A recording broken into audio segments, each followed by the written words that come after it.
әрі жұмсақ булочка дайындайтын боламыз. Алып кеттік. Оған кететін заттар: жылы су. Сүт болса да болады, бізде сүт болмаған кейін жылы суға жасаймыз. Және оған кішігірім тұз, қантымыз, және дрожь. Сармай болмаса маргарин болады. Және жұмыртқа, кішігірім майонез. Араластырамыз.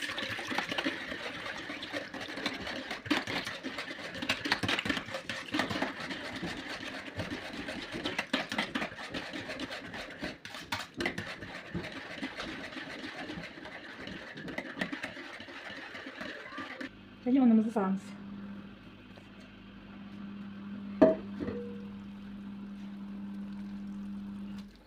Тоқтат, түсінме.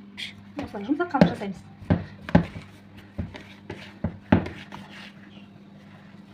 Қамырымыз осылай қолға жабыспау керек.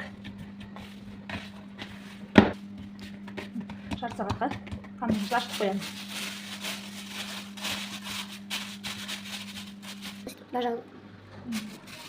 Булочкамыз ашыды. Қамыр болады. Енді формалар жасаймыз булочкадан. Қамыр кеттік.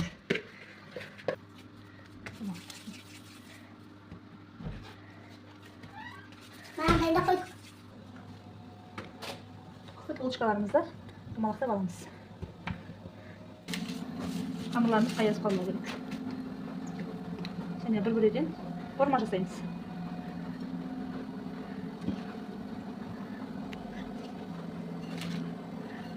Осылай домалақтап жайыламыз. Және бұған өз қалауларыңыз бойынша вареный сгущенка, творог, варенье қосуға болады. Мен крупной вареньені қолданатын болдым. Кесіп аламыз. Және оған қандай варенье қосамыз. Вареньелар сыртқа шығып кетті. Осылай жасап шығамыз.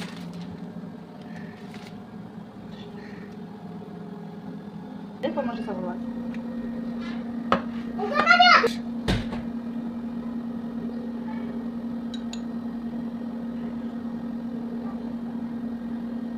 Енді бұны 180 градуста пеште пісіріп аламыз. Міне булочкаларымыз дайын. Пісіріп сеңсе болады. Жұмсақ.